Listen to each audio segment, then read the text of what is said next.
Everything is made up of 5 elements, పంచ మహాభూతాలు, air, water, space, fire and air. ఇది 3 దోషాల లాగా అవుతాయి, వాత, పిత్త, కఫ. ఎవ్రీ ఇండివిజువల్ డిఫరెంట్ ఉంటుంది. మీరు ఏంటి ఇప్పుడు ఒక డైట్ ఇచ్చినప్పుడు ఇది మార్నింగ్ వేసుకోవాలి, ఇది తర్వాత మధ్యాహ్నం వేసుకోవాలి అని చెప్తారా? ఏం వేసుకునేది ఉండదు, ఓన్లీ ఫుడ్డే. We have a certified yoga trainer, Ayurvedic dietitian, Sahiti garu with us. ఈ లైఫ్ లోకి ఈ యోగా, ఈ ఆయుర్వేదిక్ డైటీషియన్ యాంగిల్ ఇవి రెండు ఎప్పుడు వచ్చాయి చెప్పండి, ఇంత మాట్లాడుతున్నారు? సో నేను ఏం చేస్తానంటే మా డాడీ దగ్గరికి వెళ్ళి ఒకసారి వెళ్ళి అడిగిన ర్యాండమ్ ఇంకో నేను ఇట్లా యోగా ట్రైనర్ అయిదాం అనుకుంటున్నా అని చెప్పిన.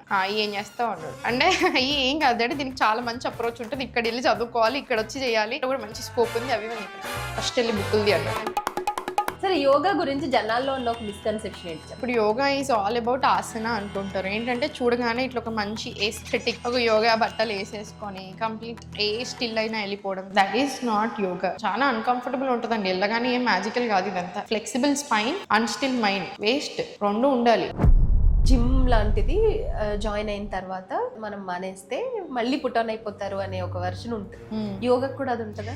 డైట్ అంటేనే డై అనేది ఉంది కదా, అందరం పుట్టాం, ఎందుకు పుట్టాం, అసలు ఎవరం మనం, హూ ఆర్ యూ అన్న క్వశ్చన్ అడిగితే ఏం చెప్తాము? సో యోగా మనకు అది నేర్పిస్తుంది, హూ ఆర్ యూ.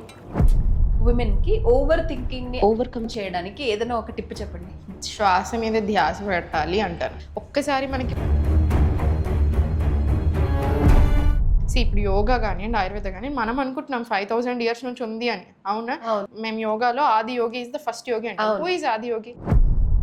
ఈ ప్రాసెస్ లో ఐ థింక్ సోషల్ మీడియాలో నెగిటివిటీ కూడా అలవాటు పడిపోయి ఉంటారు. ప్రాణాయామం ఉంటుంది అనమాట, దాన్ని ఇంగ్లీష్లో స్మోకర్స్ ప్రాణాయామం కూడా జోక్గా అంటారు. ఇది స్ట్రెస్ తగ్గడానికి చాలా మంచిది యాక్చువల్లీ. ఇమీడియట్లీ కామ్ చేస్తుంది బాడీని, మైండ్ని.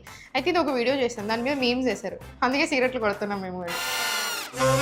అయ్యో బాబోయ్, కోపం అనేది ఇంకా మీకు రాదనమాట. ఇంట్లో అడగండి ఒకసారి.